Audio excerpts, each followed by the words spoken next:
Friends, আমি Somnath and welcome to my YouTube channel Somnath sir. আজকে একটা ছোট্ট ইনফরমেশন তোমাদের সঙ্গে শেয়ার করছি, যেটা আপকামিং কম্পিটিটিভ এক্সামের জন্য ভেরি ভেরি হেল্পফুল। তোমরা সবাই জানো যে বাংলায় পাল বংশের পরে সিংহাসনে এসেছিল সেন বংশ, আর এই সেন বংশ স্থাপন করেছিলেন সামন্ত সেন। সামন্ত সেনের পরে সিংহাসনে এসেছিলেন বিজয় সেন। বিজয় সেনের ব্যাপারে আমরা জানতে পারি উমাপতি ধরের দেওপাড়া শিলালিপি থেকে আমরা জানতে পারি। তাছাড়া এই বিজয় সেনের সভাতে একজন বিখ্যাত কবি ছিলেন, ওনার নাম শ্রীহর্ষ, এবং এই শ্রীহর্ষ রচনা করেছিলেন বিজয় প্রশস্তি। এরপরে সিংহাসনে এসেছিলেন বল্লাল সেন। বল্লাল সেন দুটি গ্রন্থ রচনা করেছিলেন, একটি হচ্ছে দান সাগর, আরেকটি হচ্ছে অদ্ভুত সাগর। কিন্তু উনি এই গ্রন্থ দুটিকে শেষ করতে পারেননি, এবং এই দুটো গ্রন্থকে শেষ করেছিলেন ওনার সন্তান লক্ষণ সেন।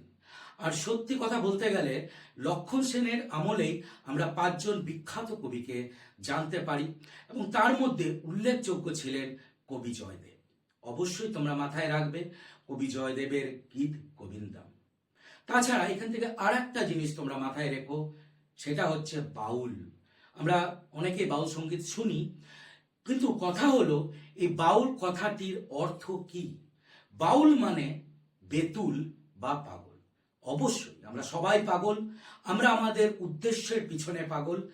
আর একটা জিনিস তোমরা মাথায় রাখবে, এই যে বাউল সঙ্গীত, এই বাউল সঙ্গীতকে একটি আলাদায় মর্যাদায় বা একটি আলাদায় ধাপে নিয়ে গিয়েছিলেন লালন ফকির।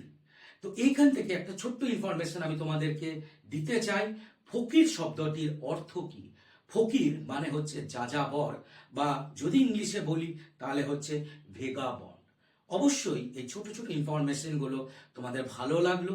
তোমরা কমেন্ট সেকশনে লিখে বলবে যে লালন ফকির ব্যাপারে তোমরা ইনফরমেশন চাও কিনা।